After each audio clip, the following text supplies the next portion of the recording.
badan intelijen yang ada di Kementerian Luar Negeri. Sebenarnya duta-duta besar kita itu, dubes-dubes dan konsultat kita itu semuanya agen-agen intelijen negara di luar negeri. Jadi kalau kita lihat tadi perdebatan diskusi ini menunjukkan bahwa pimpinan negara kita kurang menerima masukan-masukan dari badan intelijen, terutama badan intelijen dunia. Contohnya, kok tidak bisa mengerti pimpinan negara ini tentang historis Israel? Padahal sebenarnya intelijen itu sebagai pengetahuan, dia menyajikan intelijen dasar. Intelijen dasar itu termasuk histori, sejarah, ya, dari semua negara-negara dan bangsa. Karena itu salah satu untuk mengambil kebijakan itu adalah intelijen dasar. Kalau kita tidak mempunyai intelijen dasar yang akurat, ya pasti pimpinan itu meraba-raba, asal ngomong. Saya lihat banyak pimpinan negara kita tuh sepertinya kurang masukan intelijen. Sehingga tidak tahu bahwa Palestina itu sepertinya belum merdeka, tidak tahu sejarah historis Israel, bukan dari kitab suci ya. Ini menunjukkan bahwa intelijen dasar kita, khususnya yang disajikan oleh badan-badan Kementerian Luar Negeri atau kedutaan itu sangat lemah. Saya dulu pernah mendengar bahwa calon-calon duta besar dan konsulat-konsulat kita yang akan bertugas di luar negeri itu harus ditatar dulu intelijen. Karena dia itu di samping duta besar kita, ya, wakil kita di luar negeri, tapi juga badan intelijen yang harus mengumpulkan informasi tentang negara-negara, khususnya negara-negara yang mungkin menjadi kompetitor kita. Contohnya, kita tidak sadar sebenarnya, Indonesia ini intelijen terkuatnya adalah intelijen ekonomi Jepang. Makanya kita puluhan tahun sekarang ini tergantung dengan produk-produk Jepang. Karena di sini kuat intelijennya. Saya pernah menemukan salah satu dosen di Universitas Padjadjaran menyatakan, dia melakukan survei yang didanai oleh badan Jepang, suatu perusahaan Jepang.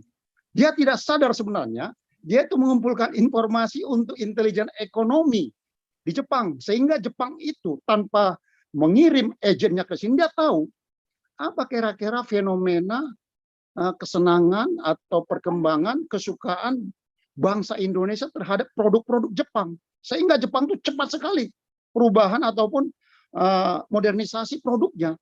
Karena dia dapat data.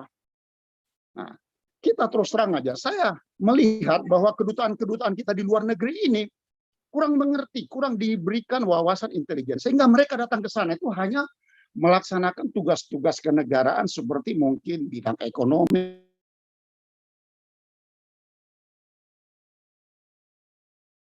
Dia adalah intelijen negara yang ada di sini untuk mengumpulkan informasi bagi pimpinan negara, sehingga pimpinan kita itu ya tidak salah mengambil kebijakan. Karena data yang salah, data yang tidak akurat, informasi akurat itu akan membuat kebijakan yang salah. Kerajaan-kerajaan Cina kuno, kaisar-kaisar Cina seperti Sun Tzu. Sun Tzu itu kan penasehat raja, penasehat kaisar. Makanya kaisar-kaisar yang bertahan lama itu pasti intelijennya atau penasihat-penasihat rajanya. Hanya di kitab suci disebut bahwa seorang raja yang bijaksana karena banyak penasihat. Jadi ini terlihat yang kurang. Dan memang pengetahuan atau wawasan intelijen ini kurang peminat. Sangat kurang. Sehingga banyak pejabat-pejabat itu yang jatuh karena tidak punya wawasan intelijen. Salah satu contohnya mungkin kalau saya boleh memberikan contoh seperti dulu Pak Susno II. Beliau tahun tua jadi Kapolri. Tapi karena mungkin kurang wawasan intelijennya, beliau tuh salah ngomong. Cicak dan buaya. Jadi akhirnya itu dihantam oleh lawannya, oleh saingannya. Akhirnya jatuh. Padahal dia tuh calon Kapolri karena tidak punya wawasan intelijen. Saya selalu melihat saudara-saudara kita di TNI khususnya Angkatan Darat itu hampir semua pejabatnya itu mempunyai wawasan intelijen meskipun dia tidak bertugas di bidang intelijen. Jadi kelemahan-kelemahan kita sekarang ini adalah di bidang aspek intelijen karena memang sedikit sekali yang berminat di bidang intelijen karena pengetahuan intelijen sifatnya sangat rahasia. Tetapi ada satu kemampuan intelijen memang yang sangat lemah mungkin di badan intelijen kita ada kemampuan analisis. Sehebat apapun, selengkap apapun informasi akurat, tapi tanpa pengetahuan analisis, maka data itu hanya sekedar data, tidak bisa dirubah, dimasak menjadi rekomendasi. Karena ujung-ujungnya produk intelijen itu ada rekomendasi untuk menyusun suatu kebijakan atau pengambil keputusan. Makanya intelijen itu adalah untuk kepentingan user. Jadi BIN itu untuk kepentingan presiden. Wapres tidak menjadi pimpinan daripada badan intelijen. Jadi langsung dia pimpinan tertinggi. Ya, kalau di negara ini BIN itu langsung bertanggung jawab kepada presiden. Dia bukan kepada wakil mengambil kebijakan. Sehingga kalau ada pimpinan-pimpinan yang salah berbicara, ini karena kelemahan intelijen.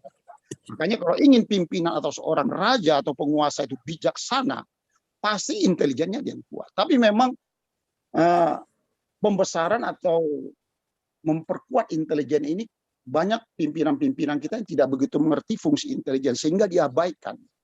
Ya, sehingga intelijen kita ini sangat kalah bersaing dengan badan-badan intelijen negara lain ya yang sudah maju. Kemudian saya sangat sependapat tadi dengan Susu Kuda ya. Saya melihat ini semakin besar dampak daripada komunitas kita di JOM ini ya. Seperti saya katakan kemarin bahwa kita ini mungkin sudah berkumpul dari berbagai elemen daripada masyarakat Kristen yang mempunyai talenta yang bermacam-macam. Mari ini kita satukan. Bukan artinya kita ingin masuk atau mendirikan parpol, tidak. Ingat, untuk merebut kekuasaan di Indonesia ini secara demokratis ataupun hukum itu hanya melalui pemilu dan pemilu kada. Jadi bukan artinya kita membuat parpol, tidak. Jangan sampai nanti pemimpin yang akan datang ini salah pilih. Karena umat Kristen tidak berperan. Saya melihat dari pengalaman-pengalaman pemilu, itu orang-orang Kristen itu sangat apatis, kurang proaktif, kurang ikut dalam berpartisipasi dalam pemungutan suara. Sehingga hak suaranya itu ya tidak digunakan, sehingga orang-orang lain yang menggunakan. Sementara rekan-rekan kita dari seberang itu bila perlu 2 kali memilih. Kita tidak mau memilih, terutama mohon maaf ini Pak Paul. Ya, saudara-saudara kita yang keturunan Tionghoa ini tidak mau ikut. Padahal itu kesempatan pemilu itulah kita sama haknya semua, mau presiden, jenderal, sama haknya ya memilih menentukan pimpinan negara. Jadi ini juga momen kita dengungkan, mari kita dengungkan supaya kita berpartisipasi aktif dalam pemilu karena ini menentukan nasib bangsa ke depan.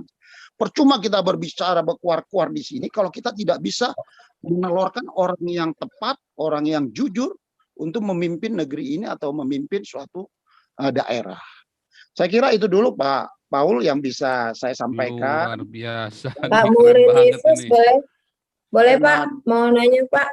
Boleh Ibu Lisbeth sambung. Ini kita terakhir karena saya harus ketemu sama lawyer ya. Jadi Ibu Lisbeth boleh tanya terakhir untuk menanggapi Pak Murid Yesus. Silakan. Ya. Pak Murid Yesus. Oke, ya, terima kasih. Ya. Pak Paul, untuk intelijensi yang ada di Indonesia saat ini, mungkinkah dia seorang teroris? Sehingga bisa memecah belah bangsa ini? Suaranya putus tadi Ibu Lisbeth, kurang jelas pertanyaannya. Saya mau bertanya Pak, mungkinkah sampai akan bisa terjadi seorang intelijen yang ada di Indonesia yang berkoordinasi dengan segala aparat militer dan kepolisian yang ada, mungkinkah itu dia seorang teroris yang akhirnya dia juga yang akhirnya memecah belah bangsa ini? Jadi begini Bu, salah satu kemampuan intelijen itu adalah menyusup. Jadi masuk ke komunitas lawan. Jadi bisa saja bahwa teroris itu juga punya intelijen, tetapi kita juga sebenarnya punya counter intelijen. Jadi counter intelijen bagaimana kita mengcounter supaya pihak lawan itu jangan sampai masuk ke intelijen kita atau mencuri informasi kita. Jadi ada kontra intelijen. Jadi saya tahu bahwa seperti teroris juga punya badan intelijen. Bahkan mereka hampir semua mungkin jaringan teroris punya wawasan intelijen.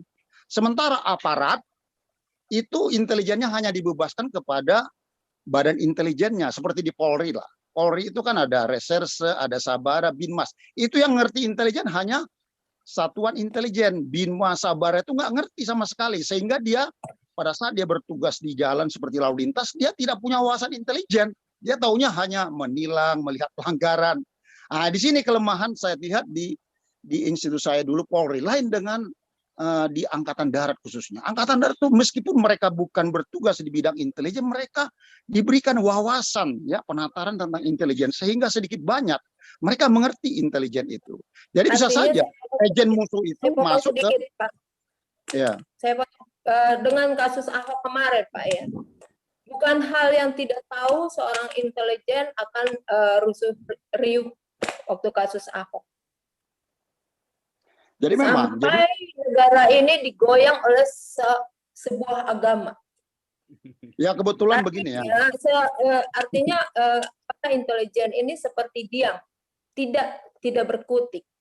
Saya melihat dan menganalisa seperti kayak begitu. Kenapa bisa terjadi seperti itu? Seperti ada pemecah belah bangsa, tapi tidak bergerak. Bagaimana menurut Jadi begini, Pak Murid? Nah, begini Bu ya. Jadi sebenarnya fungsi intelijen itu berada di bawah permukaan.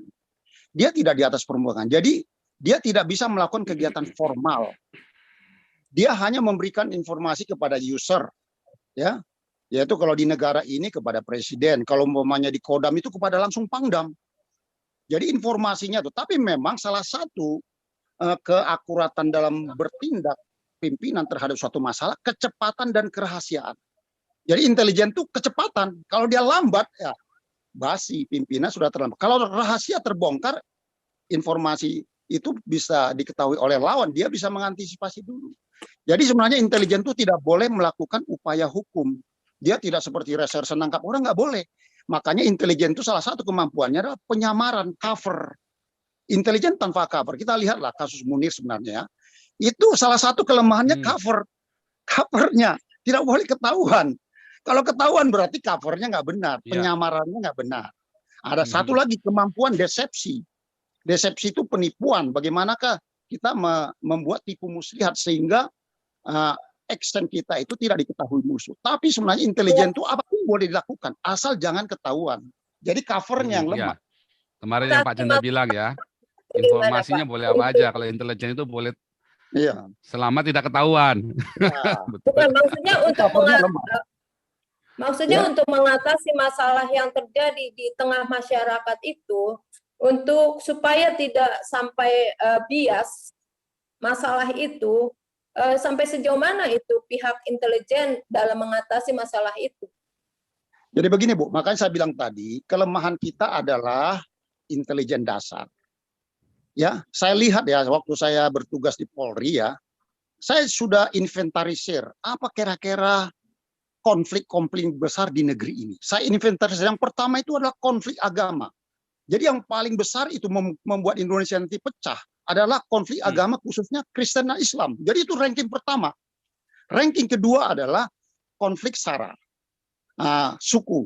Terutama dari suku ini mana yang paling tinggi konfliknya adalah pribumi dan non pribumi, khususnya pribumi dengan Cina, keturunan Cina. Itu konflik kedua, paling mudah itu disulut.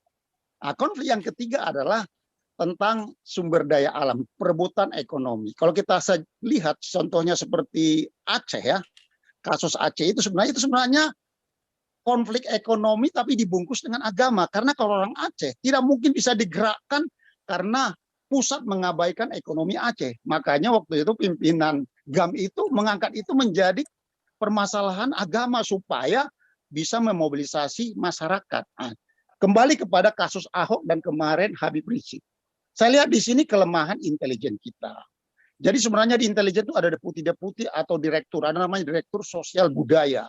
Dia itu seharusnya sudah melihat begitu ada informasi bahwa Habib Rizik akan kembali ke sini, termasuk juga kemarin pemilu Ahok ya berpasangan dengan lawannya adalah yang sekarang penguasa. Dia sudah lihat apa kira-kira konflik atau gangguan Kamtibmas, pemicu permasalahan hukum. Pasti adalah konflik agama. Seharusnya itu menjadi skala prioritas daripada aparat dalam pembinaan Kamtibmas. Jadi sebenarnya berdasarkan skala kerawanan itulah kita bisa menentukan pola atau konsep keamanan seperti yang dikatakan oleh Pak Jenderal kemarin. Kita tuh tidak punya tata ruang keamanan. Sebenarnya sudah ada, tapi mungkin belum cukup strategis dan akurat. Sebenarnya sudah ada Iya, tata ruang keamanan masih sudah. lemah ya Pak ya, intelijen Iya. masih lemah.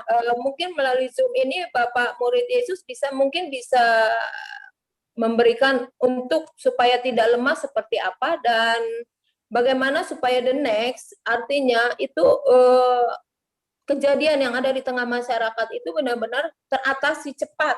Jangan sampai bias, jangan sampai semua meluas. Jadi begini Bu, Saya intelijen itu menganalisa kejadian demi kejadian yang ada di negeri ini seperti tutup mata, tutup mulut, tutup telinga. Topiknya apa sih Pak Paul? Iya, ganti nih, ganti. Saya Bu, hanya topiknya apa sih? rata-rata aja Lemah, sih Bu. Pak Murid. Udah kejauhan, Bu. Ngomong jangan Kejauhan ngomong gitu, Bu. topiknya. Cukup supaya Topiknya apa sih? jangan bias. Japri aja, Karena kita kan Japri. masih cerita Palestina atau memang itu hanya sebagian Oh, iya. curhat tadi bahwa memang. Maksudnya, Tapi Pak, gini loh Ibu untuk Lisbeth, the next- saya tutup ya. Begini Ibu Lisbeth, ini sih sebenarnya rahasia umum bahwa intelijen itu adalah milik para penguasa sebetulnya. Jadi penguasanya siapa, mereka menggunakan intelijen ini. Nah sekarang tinggal orang-orang anggota-anggota intelijen ini berpihak kepada siapa juga. Kan siapa Nah, memanfaatkan siapa itu. tetapi memang Iya, harus begitu. Cuman kita mungkin mau fokus kembali ke Palestina, cuman masalahnya kita 5 menit harus selesai nih. Mungkin Pak Hendro Firleso, mungkin kasih tanggapan terakhir penutup. Ini, Ya, silakan terima Pak Hendro kasih Pak Firleso. Paul, terima Tadi kasih. bagus Soalnya sekali udah jauh penjelasan banget, dari jauh. Pak Murid Intelijen nggak Yesus. bisa dibicarakan, Pak. Kalau intelijen Iya. dibicarakan bukan rahasia. Itu aja. Iya. Jangan. Oke, ini Pak Hendro Ini Firleso maaf lanjut. Kalian Ya, penutup, jadi, kalian doa penutup ya. Iya, soalnya Ayo Pak begini. Hendro. Ya. Jadi saya melihat soalnya banyak sekali buang-buang waktu Pak Paul di sini. Jadi sayang sekali gitu loh. Apa yang diharapkan rekan-rekan semua memang pada diam, tapi alangkah baiknya kita hanya mengingatkan aja. Soalnya begini Pak Paul. Sekarang ini kan propaganda ini kan begitu santer ya di Indonesia ini. Ini ke topik ini soalnya. Indonesia itu paling senang rakyat kebanyakan mayoritas deh. Itu paling senang dengan propaganda. Dan apalagi propaganda itu dihembuskan oleh tokoh-tokoh atau pejabat-pejabat. Akibatnya, begitu mereka berbeda dan propaganda itu dia ingin propaganda itu satu frekuensi, satu suara. Begitu ada propaganda yang berbeda, ini yang jadi masalah. Akibatnya apa? Dianggap melawan pemerintah. Ini yang terjadi di Indonesia. Tapi sekarang ini kita lihat keadaan pasca gencatan senjata. Tadi yang awal saya awali dengan itu, jadi kalau ada berbeda dengan propaganda yang dilakukan oleh pemerintah atau tokoh-tokoh berbeda itu berarti adalah sesuatu yang dianggap memusuhi. Dan ini adalah kita masuk dari pasca gencatan senjata, Pak. Dan saya itu juga ulas di dalam, saya punya YouTube, minta tolong di subscribe, like, soalnya itu saya juga bahas. Begini. Nama YouTube-nya Pak sekalian diumumkan. Oh ya, Hendro Firleso ya. Tolong di subscribe Hendro Firleso karena saya di situ ada mempertajam apa yang Pak Paul utarakan di sini dan rekan-rekan semua bahas di dalam channel Pak Paul. Begini Pak Paul, begitu pasca gencatan senjata, negara-negara yang mendukung Israel, ya, itu berarti dia tidak memusuhi Palestina. Ini harus diingat. Karena begitu gencatan senjata dilakukan bersama dan disetujui oleh parlemen Israel bahwa gencatan senjata tanpa syarat, itu beberapa jam kemudian langsung trailer itu masuk Pak dari dari yang mendukung Israel. Bantuan itu adalah untuk rakyat Palestina. Dia mengesampingkan yang namanya saling dukung-mendukung. Disinilah yang saya bilang humanity, segi kemanusiaan. Trailer datang begitu banyak. Ya, di situ adalah obat-obatan, terutama karena mereka yang luka-luka itu ternyata banyak sekali, dan itu kalau tidak segera ditolong, dia akan mati. Karena lukanya sudah parah. Bantuan-bantuan untuk makanan dikirim ke situ, obat-obatan dikirim ke situ. Dan tidak lama, itu tim medis dari Uni Eropa itu sudah masuk ke situ. Indonesia memang sudah mengirim, ada. Seperti yang Mercy itu sepertinya sudah mulai masuk, tapi waktu itu dia tertahan. Jadi saya melihat di sini, di dalam suatu peperangan, oke, saling mendukung itu adalah sesuatu yang normal. Tapi begitu korban ada lebih banyak pada pihak lawan pun, negara-negara yang mendukung misalkan Israel, itu langsung dia turun. Dia turun tidak melihat itu yang mau terima Hamas atau Palestina, tapi mereka yang dituju adalah pemerintah Palestina.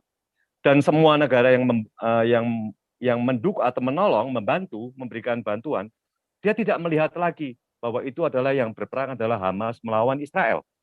Itu dilupakan sama mereka. Karena rakyat Palestina yang ikut menjadi korban, itu ada dua-duanya, ada Hamas, ada Palestina. Pasti. Karena pihak daripada Israel itu hanya 13 korban yang meninggal, dan beberapa ratusan, tapi mereka pasti sudah bisa menanggulangi. Akibatnya semua diarahkan bantuan itu ke Palestina. Di sini saya melihat, Pak, di sini saya melihat mereka itu berpikir dengan nalar yang luar biasa. Mereka mengesampingkan yang namanya agama. Jadi kalau Indonesia ini sudah dimabuk dengan agama, sudah tidak bisa waras. Dia berpikir pasti tendensius arahnya. Bahwa dia lupa kemanusiaan itu adalah lebih penting daripada faktor agama. Ya. Ya. Gitu. Jadi saya melihat di Indonesia, saya juga menyuarakan juga bahwa perbedaan itu tetap indah, perbedaan itu bagus. Jangan hanya propaganda terus ingin satu suara dan yang berbeda itu dianggap adalah musuh. Langsung ditindak. Saya ingatkan, Indonesia adalah negara Pancasila, berideologi Pancasila, dan memegang teguh adalah Bhinneka Tunggal Ika. Intoleransi itu harus segera dikikis. Mari kita suarakan bahwa Indonesia itu ke depan bisa lebih baik. Lupakan dulu pemilihan presiden, itu politis sekali. Segi kemanusiaan yang mesti didahulukan. Terima kasih Pak Paul. Selamat malam. Sekalian tutup dalam doa Pak Hendro. Karena Oke. saya ada janjian ketemu orang ini sebentar lagi. Oke, terima kasih Pak Paul. Terima kasih. Teman-teman yang ada di Zoom dan ada di YouTube, mari kita satukan di dalam doa. Bapa kami yang di sorga, Tuhan Yesus Kristus, yang pertama kita mengucap puji syukur Tuhan, atas berkat kesehatan yang Kau berikan kepada kami semua di sini, sehingga kami masih bisa berdiskusi di dalam channel Pak Paul. Kami juga memohon juga keluarga kami Tuhan, Kau berikan juga kesehatan yang di rumah, istri, suami, anak-anak, sampai ke cucu-cucu Tuhan. Bapak, kami melihat begitu indah anugerah dan kasih-Mu Tuhan. Tapi di satu sisi Tuhan, Indonesia di framing untuk hanya satu suara. Kami melihat pemimpin-pemimpin kami Tuhan, perlu Engkau curahkan Roh Kudus Tuhan, supaya yang bengkok-bengkok itu bisa segera diluruskan. Dan Tuhan, roh hikmat Kau berikan kepada seluruh pemimpin kami yang ada di Indonesia, supaya mereka bisa berpikir dengan yang baik Tuhan. Demi rakyat Indonesia. Bapak, kami di sini juga berdoa untuk Papua Tuhan, Papua. Kami memohon perlindungan-Mu Tuhan kepada rakyat Papua. Engkau beri perlindungan supaya tidak menjadi kena imbas untuk konflik yang dilakukan oleh pihak pemerintah terhadap separatis atau KKB yang ada di Papua Tuhan. Bapak, kami juga berdoa semoga NTT cepat melakukan pemulihan. Tuhan, Kau berikan kekuatan mereka-mereka yang ditinggalkan, dan Kau berikan keikhlasan Tuhan. Kami percaya Tuhan, semua ini hanya karena anugerah dan kasih-Mu saja. Kami berdoa juga Tuhan buat Pak Paul, Kau berikan kesehatan, urapi bibir dan lidahnya Tuhan, supaya bisa menyuarakan apa yang ada di isi hati-Mu Bapa. Dan Kau juga lindungi juga Tuhan, Kau berikan berkat perlindungan kepada istri dan anak-anaknya Tuhan, Kau berikan kesehatan. Dan kami juga memohon Tuhan, Engkau berikan berkat kesehatan, perlindungan kepada seluruh rakyat Indonesia Tuhan. Sekarang kami melihat Tuhan bahwa pandemi ini mulai berkembang lagi Tuhan. Kami percaya Tuhan, perlindungan-Mu sangat kami butuhkan. Bapa, semua doa-doa kami, permohonan kami, hanya kami alaskan di dalam nama-Mu saja, Tuhan Yesus Kristus, Sang Penebus kami. Haleluya. Amin. Saudara yang di live Zoom, live YouTube, apapun agamamu, apapun aliranmu, kalau engkau percaya, hanya bilang engkau percaya, engkau akan menerima berkat ini. Ya mereka Adonai Wais mereka, Tuhan Yesus memberkati engkau dan memelihara engkau. Ya Adonai Penem Eleka Wihuneka, Tuhan Yesus menyinari engkau dengan wajahnya dan memberi engkau kasih karunia-Nya. Di dalam nama Tuhannya Oneness, Tuhannya Sabelian, Tuhannya Trinitas, Tuhannya Saksi Yehova, yang kami kenal di dalam nama Yesus Kristus satu-satunya Adonai, Kurios, penguasa majikan kami dan juru selamat kami. Amin. Besok 8 ada Ramzi Israel. Ya, yang dari Yordania, yang half Jewish itu ya. Kita akan kubrak-kubrak lagi. Dan ada satu lagi tamu, temennya Pak Habibie dari Israel lagi. Ya, dia akan cerita masalah tipu muslihat Israel, tipu muslihat Palestina. Jangan lupa diviralkan ya. Biarpun subscriber cuma 16.000, yang nonton biar tetap 8.000 view in live viewernya ya. Viralkan, jangan lupa besok ya. Dong, tolong di subscribe dong di YouTube live. Endro udah beres. Oke, viralkan.